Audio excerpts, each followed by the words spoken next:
I want to have a sincere apology to ladies. Like I am wholeheartedly sorry.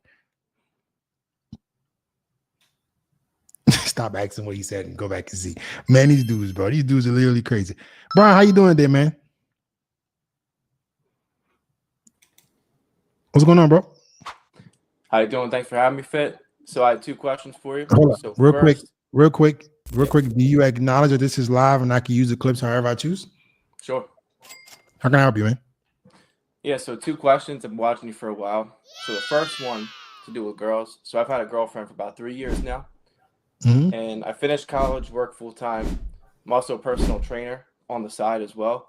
So my question to you is, should I move in with my girlfriend who's like hounding me to do that, or should I live with myself first? Because I know she wants to live with me.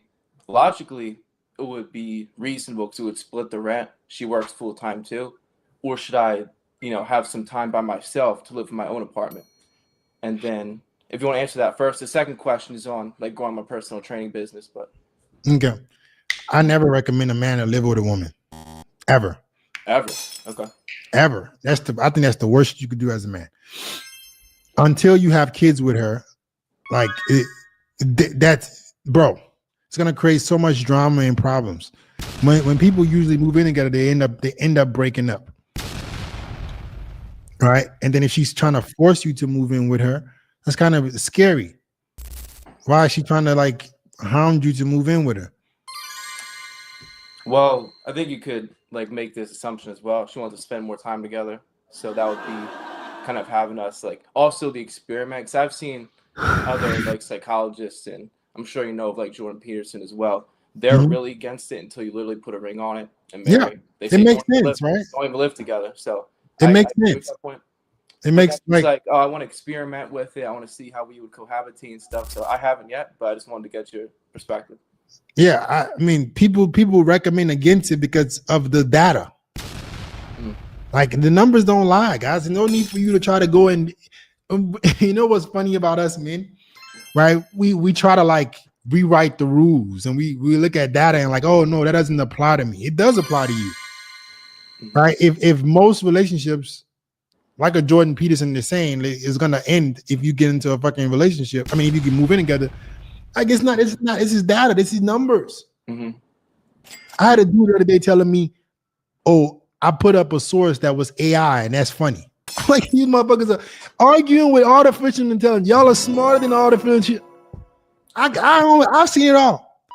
Jeez. I can't argue with data. Numbers. That listen. More times than not, when you move in with a woman, you tend to miss things that you didn't realize was going to happen. Right? You start Mm. living with her, it starts getting annoying. I would say, man, go live your life and build yourself up. Mm. Build yourself up, and then if she's the right woman for you, as you're elevating, it's gonna maintain some mystery in your relationship, Mm. Mhm. right? Give you some Mhm. sanity, and I think it's gonna improve the longevity of the relationship. There needs to be mystery. Women don't know what they want, Brian. Mhm. When Mhm. you give them what they claim they want, they realize they fucked up. Then they're gonna blame you because you weren't the man and led properly. She Mhm. wants you to lead. She wants you to steer the ship. She wants you to guide the relationship so it doesn't fucking get ruined. Mhm. You And a can't. part to that as well, which is crazy. I didn't mean to interrupt you, but so I work in the city, right? Mhm. So it logically wouldn't make sense for us because she has a job where she has to be like right very close to like her home, and I live in Mhm. the like city, right? Or I work in the city and commute like an hour and a half at like 3 times a week, so it would Where make you live much in? more sense. I'm sorry. Where do you live? I live in New Jersey, but I work in New York City. Okay, so go ahead. You work in the city. Uh-huh. Yep. So that was another point about the moving at first. Like this is actually definitely enlightening me to how it build the relationship up, just even me being independent with that. But logically, like financially, I'm on the train like 3 times a week, like 2 hour commute up and back. So like say North Jersey or like Manhattan's a little expensive, but even like closer would make sense for me. So not even an excuse, but be like, listen, I have like this is work. You know what I mean? Yeah. So So wait, she wants you to live further away from your work? yep. Oh So hell no. okay. She got the game fucked up. Because we both lived there, so that was like our hometown, right? So Uh-huh. I moved, I got a job a little bit further away. So she's like, I want to live close to here, which is understandable, and not like forcing me, but like it would just make more sense if I was. Yeah, women being listen. Women don't want to lead. When you make them lead, they do. She wants you to move further away from your job to live. That is insanity. Now she over here ruining your purpose.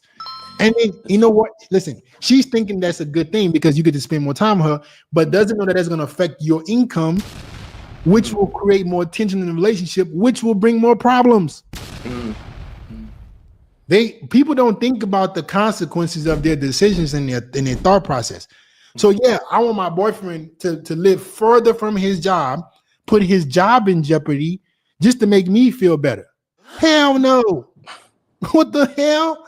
Fucking up your hell no. Great. So go ahead with the personal training, bro. Yeah, and I definitely want to get to that too, because that was like a small piece, because I know you do a lot of dating advice, so I wanted to throw that out there. But more importantly, right? So on my side job as a personal trainer, you start as a personal trainer. Watch out in your stream the other day. So actually I was talking to a client and I'm like, how would you like go about approaching people in the gym for like training? And she was like, which of course I want to get your perspective on that, like how to build business first in personally and then online. So I have a YouTube channel that's gaining some traction.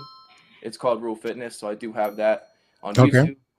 I actually gave myself I'm going all over the place, but I gave myself a break from Instagram to detox from all that stimulus. But I want to get back on there and use it just for business purposes. Right. So first, how to build up rapport in the gym, and then how to build rapport online and start to build out that sort of that infrastructure so I could just intake clients easier. Just start, because working full time is like a lot too, but I love training. I love training people. So how'd you approach that? I mean, go up and offer them a free session. Okay. Easy. Like that's how you do it as a personal trainer. If you want to be a personal trainer that gets a lot of in-person clients, you there top of the morning. If you don't have a bunch of clients, you there top of the morning, giving tips. You're in good shape. Like if you wear a nice fitted shirt, the people are gonna notice that you look good, right?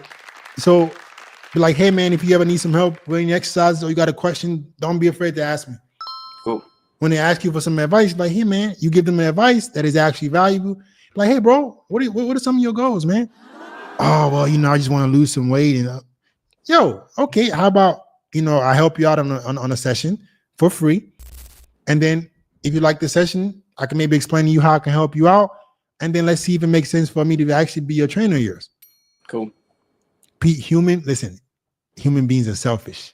You play on that. You play on human beings' selfishness to get everything you want.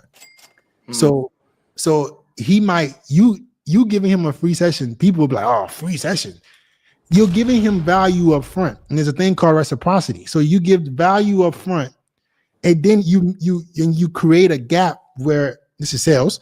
You create a gap where the person is versus where they want to be, and you're the bridge. Sales 101. Right? You give value, you create a gap, and then you offer your services. You can have a fuck ton of clients doing that shit.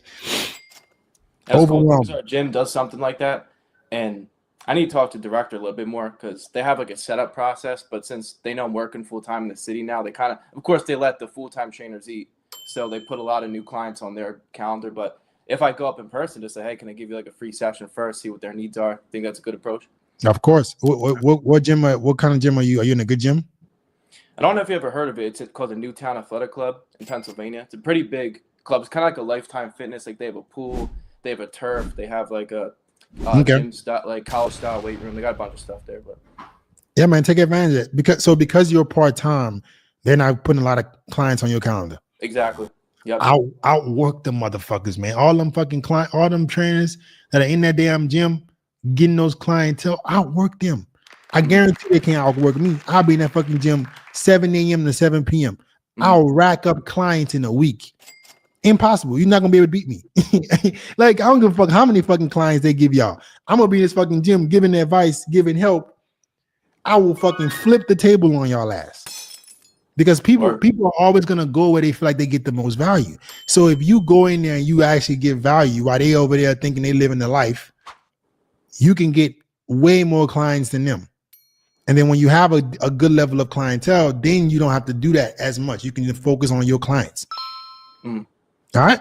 Makes sense. All right, man. Good deal. Have a good one. All right, Peace. my man. You too. Thank you. All right.